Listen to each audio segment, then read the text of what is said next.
Happy Thanksgiving, everyone. I did this last year and I figured I'd do it again. A lot of you guys liked it, so I figured I'd do it again. I don't know how many people have a lot going on for Thanksgiving. I know I've had Thanksgivings in my past where I didn't have anything going on. I wasn't with family or anything like that.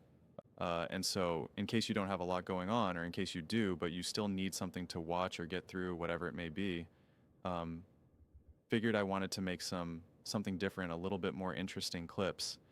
And so, what I did last year and what I'm doing this year is going back in time. This is Colin on June 25th. His bold predictions going into, this season.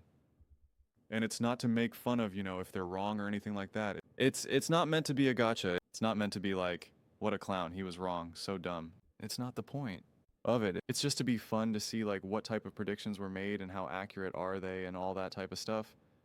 Again, it's just meant to have fun with it. And so let's just jump right into it. So here we go. Here are the surprise moves. Number one, this is the least surprising of any I've done in the last 2 days. Brian Schottenheimer is a one and done. Jerry will know by Thanksgiving he made a huge mistake. Forget the fact that Philadelphia and Washington will probably both blow them out in division twice. We've got a lot of one and dones happening now. David Colley, Steve Wills, Urban Meyer, Nathaniel Hackett, Antonio Pierce, Jared Mayo. People liked Antonio Pierce. I mean, the Raiders played a lot of people tough, including the Chiefs. One and done happens all the time now.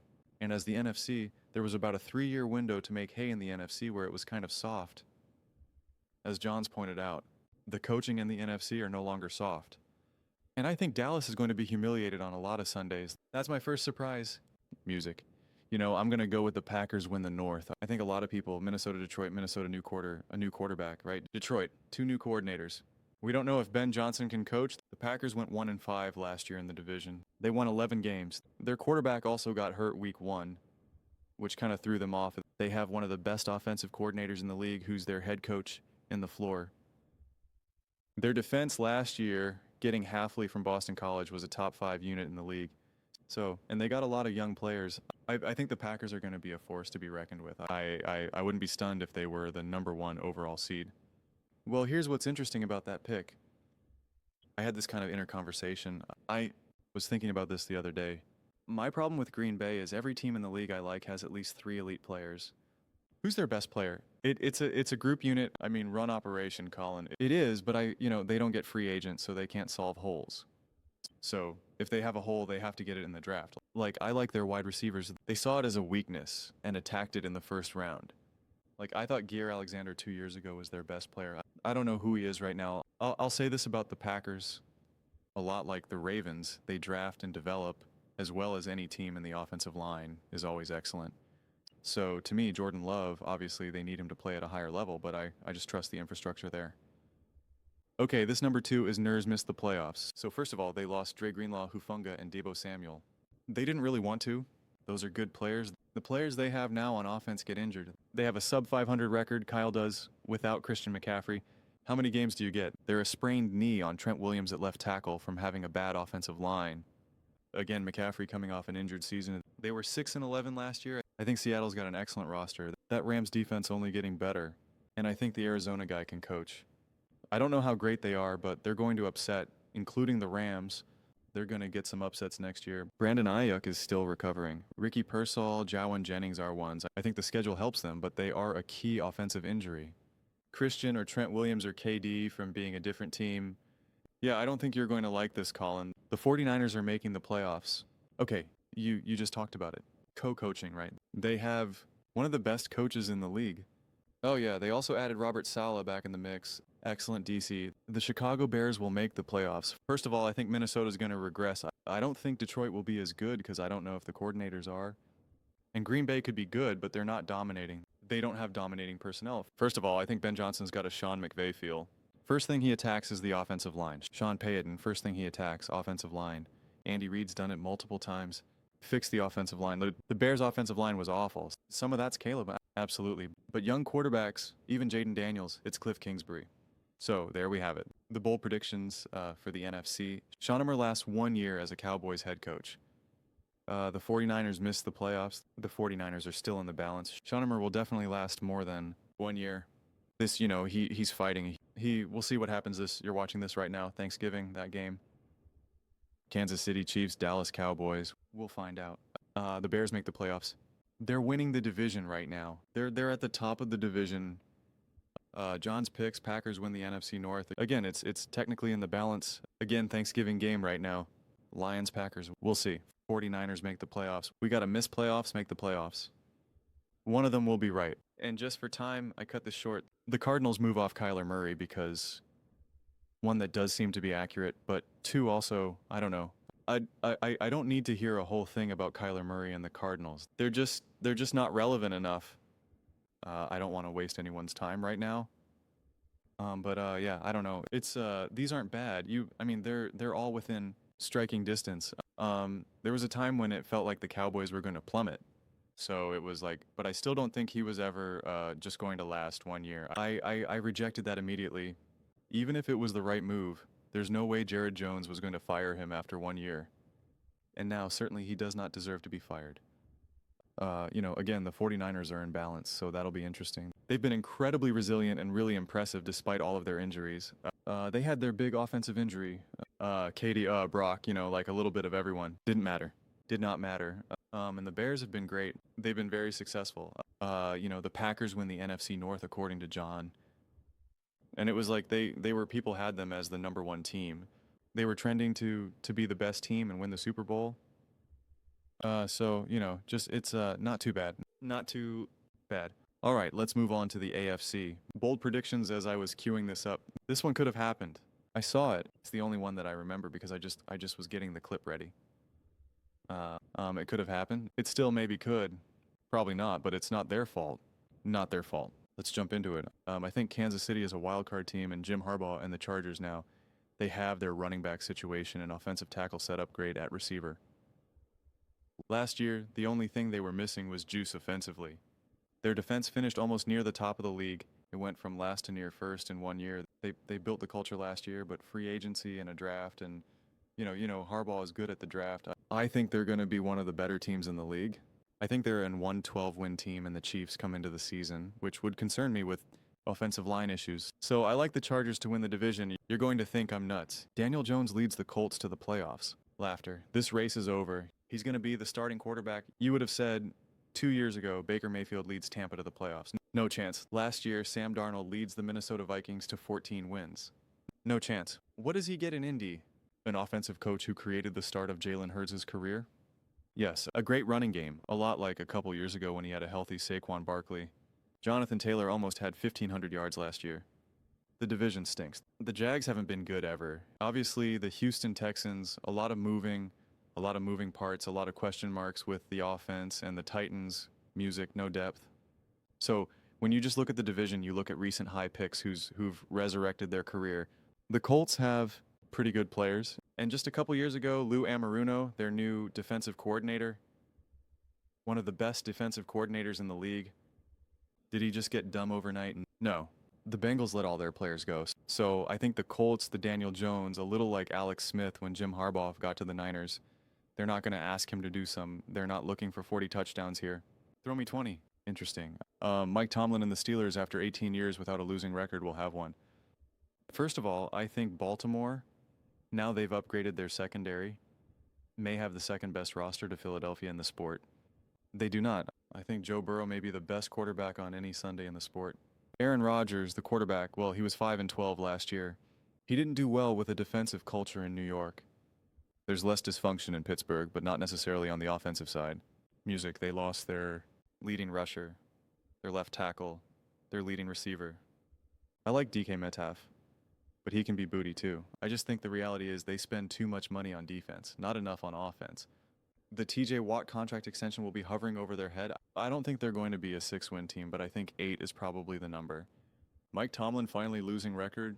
Zach Taylor seems like a good guy, but I think this will be his last season in Cincinnati. The Bengals will have a new coach in 2026. This team feels like an NBA team. Star players everywhere, high price. Something's missing. I mean, their star defensive player, which you kind of need a pass rusher, nowhere to be found. The guy they drafted to replace him showed up, said, "I'm out." I mean, classic Bengals. Joe Burrow pressure. We saw him throw a bunch of touchdowns last year, have an incredible offensive season. They still couldn't make the playoffs. The division's hard. We're all going to pick the Ravens. The conference is really hard. How good the AFC West is. Now, the Patriots are going to be much better. We think that the AFC South will be a little more competitive. I just think this Bengals thing, you could see it coming from a mile away. And the other thing, when you have Joe Burrow and you have Jamar Chase, some of these guys under contract, think how desirable that job would be for some of these coaches. Music. And I just think that Zach Taylor, again, seems like a nice guy. They always start slow, and a lot of negative momentum, I feel like, coming into this season for the Bengals. And my final one, Dolphins blow out Mike McDaniel and the GM. They went from number music to scoring offense, the 22 last year, inexplicably bad offensive line, and no backup to Tua. If you have two as a quarterback, the two things you have to have are a good old line and a capable backup. They have neither. They overpaid for Jalen Ramsey. Now they're looking, Tyreek Hill. A lot of splashy moves. I don't feel like there's a lot of steak. It's a lot of sizzle. The best teams in this league, none of them have bad O-lines. They just lost. Armstead just retired, so I don't like their direction. I think McDaniels, this is a team that's run through coaches. Scott Greer, don't know him, but I haven't loved the moves. I think both Greer, Chris Greer, I think Chris Greer and Mike McDaniel are gone after, remember, New England now is really good, potentially really good. Buffalo's winning the division. Third place gets both the GM and the coach removed. Speaking of the Patriots, I think they make the playoffs. I mean, is there a bigger coaching upgrade? I mean, Pete Carroll and Mike Frale, but Mike Frale's got more to work with. Like you said, the defense stinks. And the other thing is they got an offensive coordinator to go with Drake May. Josh McDaniels, not a great head coach, excellent offensive coordinator. Patriots schedule, not very difficult. I like the Patriots to be playing some games in January, like old times. There you have it. These were pretty accurate, pretty good. Charges with the AFC West. That was definitely possible if they didn't get decimated, especially at O-line. It's not hard to imagine that they would be significantly better with a better O-line. The Steelers have a losing record. I mean, they'd have to just really start ripping off losses now. I mean, they're just a few games away, a few wins away from ensuring that he does not have a losing record. Dolphins move off GM and head coach. Snorts. Sounds about right to me. Hugh John's picks. Daniel Jones leads Colts to the playoffs. Yeah, unless he just starts ripping off loss after loss after loss after loss after loss. Bengals move off Zach Taylor. This is an interesting one. Because obviously Joe Burrow got hurt and all of that, and Jamar Chase spitting on people. Yeah, I mean, I could see them moving off Zach Taylor, but it's just like, I don't know if that's like the core of the problem with the Bengals, but I could see them feeling that they just need to move on. But like, John said like, oh, this is a really desirable job. And I'm like, I don't know. Joe Burrow can't stay healthy. Like, I mean, I obviously, if you want a head coaching job, like, yeah, you'd rather start there than not and have Joe Burrow, Jamar Chase, Higgins, etc. But like, I don't know, like you can make the argument that you want to go somewhere new, like where they have something fresh, something brand new, where you can draft a quarterback, or maybe you're going to work on developing a Cam Ward or Jackson Dartray. Like that's the thing right now. What would be more desirable? Like be the coach for the New York Giants or the Cincinnati Bengals? Like, I don't know. You get to be coach in New York. You probably get paid a lot more money, be a lot more famous and popular. You get to have Jackson Dar. Like, I don't know, probably maybe like a little bit more runway, get to build the culture there. Like, I don't know. You can make the argument that would be technically a more desirable spot, even though I think Joe Burrow is elite and special, but it's just tough. He just can't stay healthy. I don't know what you do. I don't know, if you're making a life-changing decision based off of some other player's health. It's just hard, and the Patriots make the playoffs. Yes, I think even if they went on an epic losing streak, I think they're probably still quite solidified in making the playoffs. So these were pretty good. These were pretty accurate. These are definitely good. Kudos to them. Some of these don't feel like they're necessarily bold. It's kind of funny because in hindsight, it definitely doesn't. Like Dolphins moving off GM head coach, like I don't know how bold that is. But Daniel Jones leading the Colts to the playoffs and Patriots making the playoffs, I guess, feels bold. But it's just now they feel like they're kind of like no-brainers, honestly. But Chargers win the AFC West. Probably not going to happen. I mean, the Chargers do play the Chiefs again. They do. I think they play everyone again. The Raiders again. I think they have 3 more divisional games that they have. And I guess if they win all 3 of them, then that does put them in a great spot.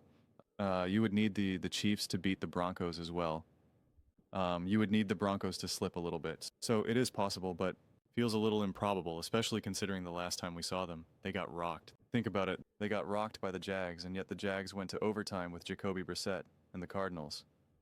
Oh, Sai's brother, what are you going to do? What are you going to do? But I'm curious what you guys all think about Colin and John's bold AFC and NFC predictions. Thought they were pretty good. I was hoping they were going to be worse. It's more fun when they're really off. But these are not too bad. Even if they're not 100% correct, like the Steelers, let's say the Steelers have a winning record by a game. It's just like, all right, you were close. So yeah, not too bad. But also be on the lookout. I'm going to be posting 2 other videos with First Things First, depending on when you're watching this. Maybe you already watched that.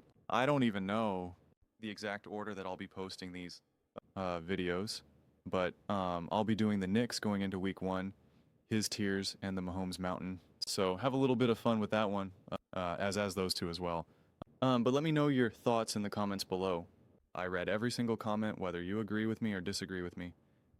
Either way, let's get in some discussions. Let's get in some fights, but ultimately, let's just have some fun. And please do consider subscribing. We are building an amazing community here, and absolutely love to see you part of it. I want to build something that we all genuinely feel connected to. Something that we're really excited to be part of. I think we're well on our way to doing it. Please don't forget to give this video a thumbs up, as it really does help with the visibility and the algorithm.